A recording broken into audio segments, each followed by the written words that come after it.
We all know that it's called the bionic, the bomb, the puff, the blow, the black, the herb, the sensi, the chronic, the sweet Mary Jane, ganja, spliff, reefer, the bad, the Buddha, the homegrown, the ill, the Maui Maui, the method, pot, lethal, turbo, Thai, shake, skunk, stress, wacky, weed, blaze, the boot, dime bag, Scooby-Doo, Bob, bogey, backyard boogie. But what is the other terms for it? That's safe. That about covers it.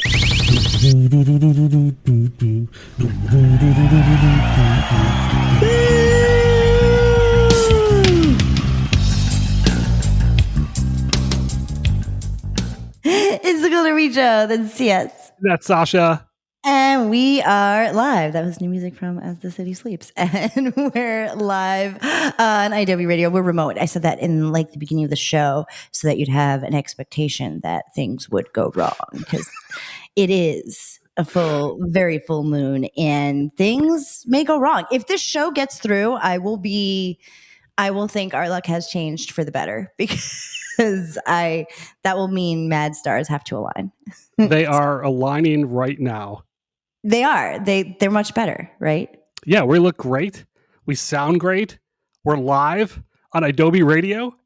Yeah, why don't you say all the stuff again? The socials and again. you know where you could find us?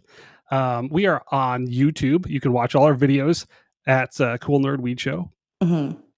We are now on Spotify. Yeah. At Cool Nerd Weed Show. Yeah, find us there. Find our video there. And our voices. Where else? We are on X, Cool Nerd Weed, and Instagram at Cool Nerd Weed Show. Yeah. Instagram does shadow ban us, but it doesn't matter. We're very responsive. We're always on Instagram. So if you DM us, we will answer you. If you email us, we're coolnerdweedshow@gmail.com. We will also email you. We like to correspond with you. If you're a budtender, if you're anybody who works in the industry, reach out. We would love to talk to you in every way. Because this industry it's a community. And that's the way I was brought into this community. I was brought into this community when it was still compassion, and it was still a like happy. I mean, it's not like it's not a happy place to be, but when we were in it, and when I first started, for somebody who came from completely the outside, like completely East Coast, weed is illegal, to being surrounded by it and being like right in the thick of it, the dispensary was like the best place ever. It was, before I worked there, that's why I wanted to work there, is because I would get the best vibes. I would get the best, like I would literally go in there and then I'd be like, okay, I'm going to have a good day. I got my weed. I had a conversation with somebody about fucking like God today or something like that. The Budtender just like told me like his life story, and I like could relate to it. Something happened always at the dispensary that made me leave feeling good. You know? Yeah, absolutely. One thing that I miss about the community of cannabis is that we used to be able to smoke in the dispensaries and before work. True. In the break rooms. And that led to a lot more bonding, a lot more funny stories being told, a lot more community vibes. Right. I totally agree. We would try weed together. We would get high together on our breaks. We would go to lunch and, get like Mexican food and then smoke a giant joint by the bus station or the bus stop rather, or a blunt. Like, oh my God, those were those were great times. Those times, I mean, I would say I would go as so far to say that they saved me many times when I was going through very tough things. And this was the community that we wanted to create.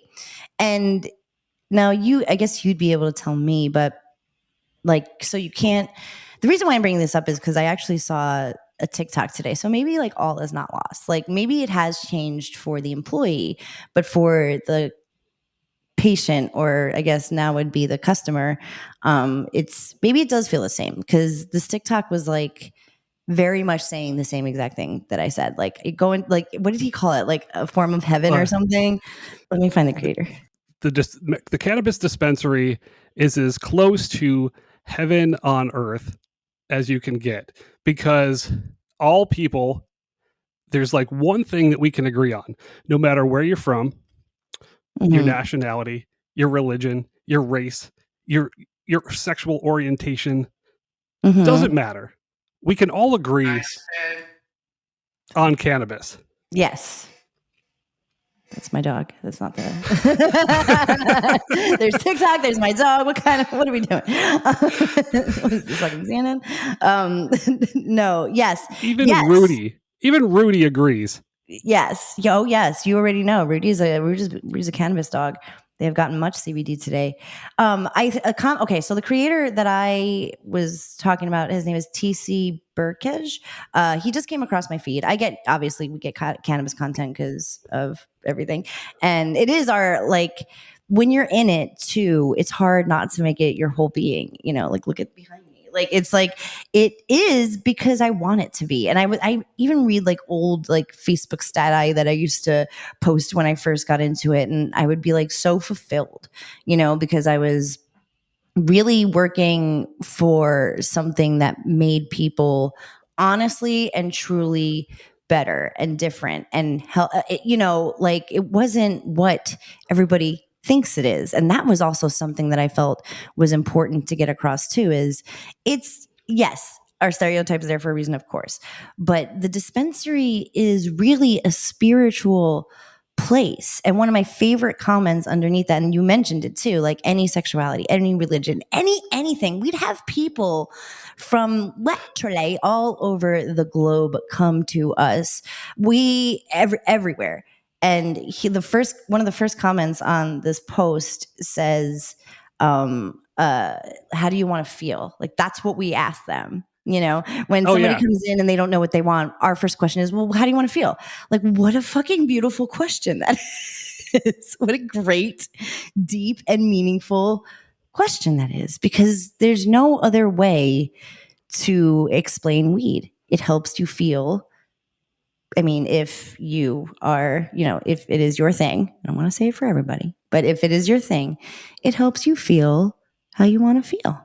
Sometimes it helps you feel how you don't want to feel. And you're like, ooh, those are emotions that I need to deal with. That's how I think. Anyway, Tommy John said it. You live in the moment. You live right now when you smoke weed. Or we had somebody come from fucking the UK. A woman came from the UK and she had stage very late breast cancer and she was surviving by sheer just taking RSO to get her to eat her basic meals, because she was going through so much therapy.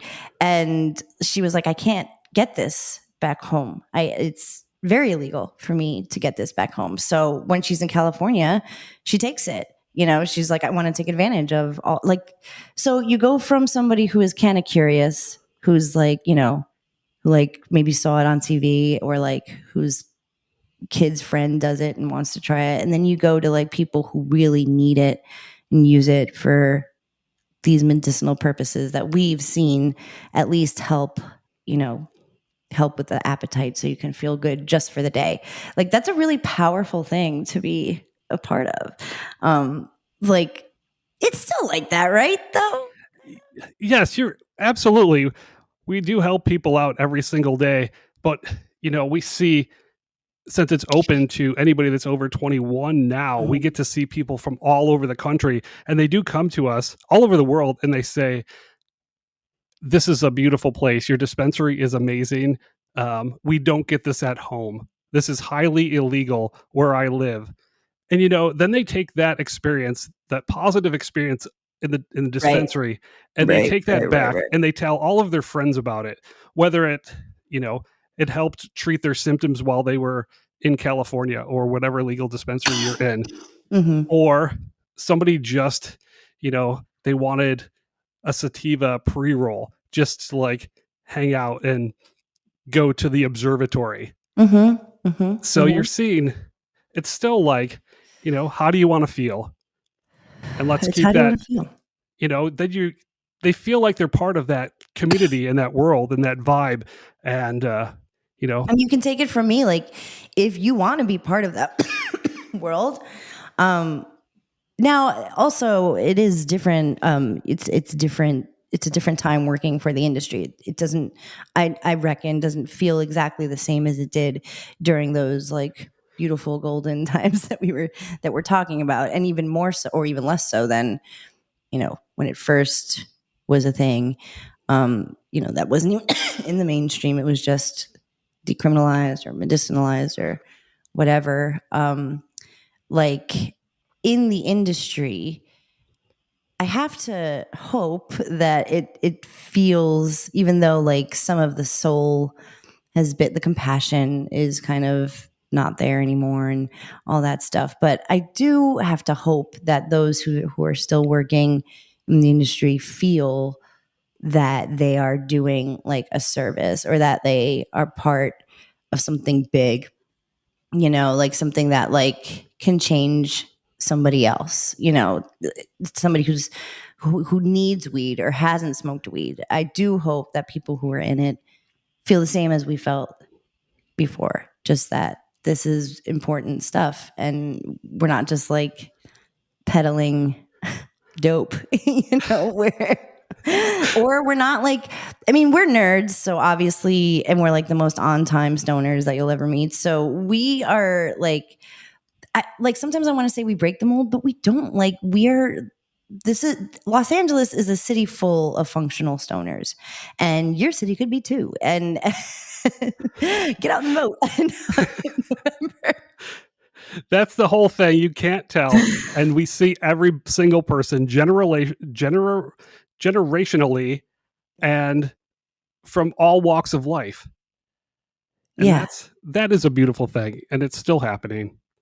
Yeah, yeah, that's what's really cool too about being in a dispensary. Like, even if you work there or not, like to see the variety of people who stop by, and to know that like when you work there, one day you're going to see somebody who's a lawyer, one day you're going to see somebody who's a teacher, one day a nurse, one day a mom, one day a new mom, one day a dad, one day like just, you know, just a person. Like you see so many people a day sometimes, that like it is really wild to think about. And then just as an observer, like people are always like, I do like to watch the people come in and out of dispensaries. Like it's so you interesting. You get to know people, your regulars that come in, and you do get a peek into their lives, and it's everything. For sure. Everything and everybody. For sure. For a while after I left, I kept in touch with a couple of the patients, like for sure. Like we would just randomly text, and we still see people when we're out in Hollywood. Yeah, we do. We are the local local weed peeps. I DM with people from the old shops all the time. My faves. Yeah. Oh yeah. Yeah. For sure. It's a really great. It's a great social moment, and it really is an important like vibe to keep. You know, that's what I want to try to keep. I did stitch something earlier in this week on TikTok, but I took it down because it wasn't getting any views, and it was about weeds. So like, I was like, whatever, why do I even bother? But I also thought about it, and I was like, I don't even want to put the first part of it out there at all. So I don't know, I might make a video about it, but it is basically like, it was like really, it was a cannabis creator. I think I didn't even look at the rest of her page. I should have, but, she seemed to be answering like comments or whatever, seemed to be part of a series. And one of the comments were, what are some customer red flags or whatever? And she started to name like some pretty funny like things that customers do. And obviously, like, you know, we have a laugh, we give it a little giggle, you know, here and there. And when you work in any retail customer based transactional service, like you're going to have those things. I feel, and this is how I feel, and I can take a joke, I make a joke. I feel that we should try to keep it less about this, like, I don't know, it's almost like a pretentious vibe sometimes with Budtenders that I don't think needs to happen. Absolutely. You know, cannabis is for the people and brings the people together, and things like that, they divide us. They divide us. And I remember a video not long ago, like actually a while ago, that I also reacted to. It was somebody saying like, what are your pet peeves at the sesh or whatever? Like, bitch, the fact that I'm out of the house, that's my pet peeve. Like, I don't like, so that, to me, like, that's just, why are we doing that? You're already paranoid and self-conscious if you don't smoke weed that much as it is, even if you do. Like stoners are very self-conscious. This is facts. So why are we, and like people who haven't done it before, people who come into a dispensary and maybe it's overwhelming and it makes them nervous and they have to say the silly thing or, ask for the THC percentage that's the highest because that's what they know what to do. Whatever. Things about weed are changing always. That's why we're here to tell you about it. But don't feel, if you're new to weed or you are that customer that's like, oh, well, I guess I do kind of do that. Like, I'm here to tell you that we've seen worse. I'm here to tell you that we've seen some fucked up shit. And as long as you're not an asshole, you don't come in mean to us, you show your ID and you fucking bring cash probably. And like, we're fine with those things, like that's it. Yeah. Everything else you leave at the door. Yeah. Or bring it to us. Like you know what I mean? Like we'll. For sure. Suss it out. You know what I mean? But always. But I always had personal relationships, both when I was a budtender and when I was a receptionist. And like, I really cherish those. It meant a lot to me and it like formed who I was. So don't feel uncomfortable when you go into a dispensary and you're like, like it smells like weed in here. Like if I had a fucking penny and I would play along because like it does smell like weed in here and it's awesome. Like love the smell of weed. It does. And it's going to smell like weed in a lot more places because it's going to be more accepted and we're going to have a sesh together and it's going to be awesome. That's how I think we should look at it. It's not annoying. It's not a red flag. Just like we've been saying and our creator said, our creator, like our God, this creator said, like our creator has said, the dispensary is a sacred place. It's like a place that's very close to heaven on earth. And we are like the ambassadors. One may say we are the angels. I would go as far as to say we are the angels. We're the angels of the dispensary who want to bestow our cannabis blessings upon you. That's all we really want to do. We do. And I want to keep it that way. So I don't know, as a creator, do whatever you want. Like it's no skin off my buns, but I would like to put it out there and take it from the two curmudgeonly-ist people in the industry. Like I remember, but that's the thing about like a dispensary for realsies. We actually are a bunch of curmudgeons. That's why we work in weed. Like we're trying to chill and we're trying to spread awareness and safe access and to be part of something.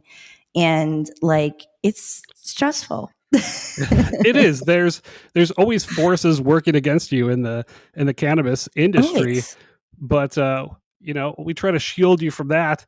We'll talk about it here. But when you come into the dispo, it's all about you. We're not going to judge you. Come to us with all your questions, whatever it is. Order your Blue Dream. You know what? Enjoy it. Enjoy it. Sometimes, and like, hey, we've all had a Blue Dream phase. You know what I'm saying? Like, just because we're in this crazy exotic mode of weed where naming it doesn't even make sense anymore. People who haven't even heard of Blue Dream, who just know that is the only weed that they know, like it is the only weed that they've ever heard of. If they come into the dispensary and you're like, well, no, I actually have this like blue Skittle Zagoat fucking Queen King sativa. Like they're gonna be like, what? Like you're gonna make people feel like unwelcome, and I just don't feel like that is what this community should be. let alone is, because I don't feel like that's what it is. I don't want to turn into, and obviously I love tattoo artists and tattoos and all of the things, but I feel like an asshole every time I go into a shop that I don't know, and I kind of don't know the setup or the rules yet. And like, I've been doing it for a long time, but when you're young, like they make you feel like most tattoo places make you feel like a jerk just for like wanting a tattoo. It can, yes, walking into a tattoo shop is very intimidating, and Yes. we equate walking into your local cannabis dispensary sometimes feel the same way. Yeah, But it could be. We try our best to not make you feel like that and to be welcome. And I compare it to a tattoo shop because I feel like tattoo artists and tattoos in general, they were, very stigmatized. We can't remember a day right now, but like it was illegal to tattoo in New York until like very late in the 20th century. It was like a rule on the books in New York for like 100 years and finally was removed. Yeah, so it was quite illegal. And you were we are part of the generation that grew up with you couldn't get a job if you had a fucking wrist tattoo. So like I'm not old. I'm older, but I'm not old, guys. And that was a thing. So I bring that up because it was so stigmatized. And I think when it got unstigmatized, I think they were just like, whoa. You don't like with the new age tattoos and all of the technologies and stuff like that, I can see how old heads would be a little like, and the riffraffs and the whatnot. So there's a lot of things to weed out. So I am not like hating on a cranky tattoo artist. And honestly, like I've had better experiences than worse, but I've seen a lot of people say this. And it does remind me of how I feel like dispensaries may get if we're not careful. I don't want to be like that. I don't want to make people feel stupid for not knowing another weed other than Blue Dream, or for like saying a joke or whatever. Like bring your ID. That is mindful. That is demure. And also like cash is a good bet, but a lot of people are taking credit cards too. And if they don't have what you want, your budtender should very kindly find what you want. And I feel like that is just a community and a vibe that I want to preserve. Cannabis brings us all together. Yeah. Well, you got to keep it. You got to keep up the practice in the field. You got to keep those good vibes all the time. PMA all day in the old dispo. Yeah. We'll do our best. And you just have to come with an open mind.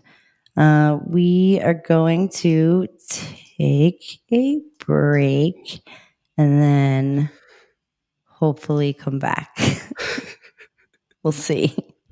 No guarantees. You might have just gotten the best of what we have to offer, and for that we love you. We'll be right back. Gummies, gummies, gummies, gummies, I got gummies. Do you want some gummies? It's the Cool Nerd Weed Show. And we're back. We're back. I think. It's the Cool Nerd Weed Show. That's CS. And that's Sasha. Yeah, we're back. We're live on Adobe Radio.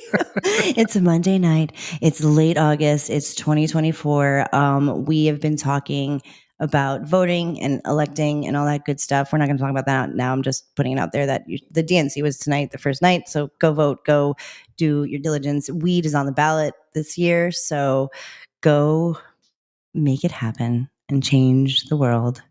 Yes, cannabis is on the ballot in many states. Also, if you I would check your voter registration. Just go ahead and register to vote again. Oh shit, I got to. Yeah, I have to. Yeah, there's a lot of states that are doing funky shit to your voter registration. So check to make sure that you are actually registered to vote. Probably a good idea. Yeah, we live in a very put together liberal state, and I went to go check my voter registration. The system was down. I couldn't find it. Maybe they're like protecting so that things could be protected. I don't fucking know what goes on in the World Wide Webs, especially when politics are involved. But I do need to do that. I need to do that like tomorrow because I think the site was down in California. like all day today. So thank you for reminding me of that, CS, because I'm going to do that. Check your voter registration. Make sure you're registered. It's a big one. It's a big one this year here in this part of the world. If you're watching from another part of the world, yeah, like enjoy, I guess. but we are, it's interesting because on one hand it looks like scary and like you're like, what's going to happen and what has happened and like, can it get worse? But then on the other hand, it's like, you know, we're going to talk about Colorado and their like psychedelic law reform and stuff like that. Like that is so hopeful to me that there is a world where we are graduating from having an open mind about weed to having an open mind about psychedelics because, oh, honey, they are in. Colorado officials, they're using their smarts and their know-how from the cannabis legalization to guide them in psychedelics and psilocybin regulations. You mean they're like learning from their past? No way, Jose. You are lying to my face on our podcast. Colorado is actually like forward thinking when it comes to psychedelics. Well, they've been forward thinking for a lot of things for a long time. They were upfront on the weed for sure. For sure. Thing. Even though, you know, some politicians are going to want to make you think that Colorado made a big mistake. Colorado doesn't think so. They think they did a great job with their cannabis program, and they're going to start initiating some processes to legalize psychedelics. And they're creating a Colorado Marijuana Enforcement Division and the state's Natural Medicine Division. Interesting. Yes, very interesting. We talked to Eddie, our fearless leader, about this because he stays in Colorado from time to time. I don't know his whereabouts at all times, but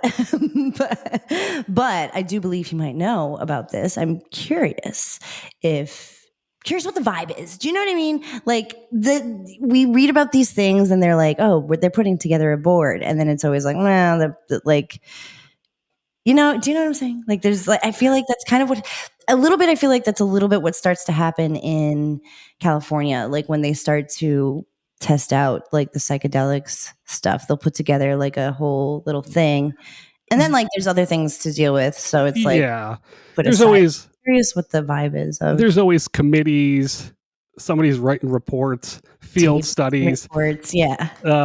But I guess this is a good start. This is good. And Colorado is planning on opening up their licensing on the 31st of this year. So they're trying to roll out some sort of system for psychedelic distribution and sales and natural medicinal clinics as well, starting, I think, as soon as next year. That's crazy. So we could like go there and try psychedelics. I'm pretty sure it's coming in Colorado. It's already been like decriminalized, and I'm pretty sure you can grow your own for personal use. And well, here in California, there is. It's very much been decriminalized. Like the mushroom places. Like, are they cowboys? They must be Are they cowboys here? Because they're legal. You can sell mushrooms in like where? Like somewhere in like Santa Cruz, Oakland. Yeah. There's a couple other spots, but like here in LA, I know it's been like overall like decriminalized, right? Generally. And you can find them in your local cowboy shops in Los Angeles, is what people are saying. Also in various smoke shops, but to be honest, I don't know. Frozen for a long time now. Yeah, I don't know. I don't know what kind of we might have fake lost chocolate bars and gummies are out there. This is a pretty good run in these shops. Yeah, you're gone. It's been fun. We're going to take a break. We might be back. We might not. I would like to come back and I'd like to finish this discussion because it deserves more talking. But we might have just lost TS due to a crappy connection. And thank you, Adobe Radio. As usual, you kick all the butts. You do the opposite of suck butts. Kiss butts. No, you kick butts. You kick. You don't kiss. And don't panic.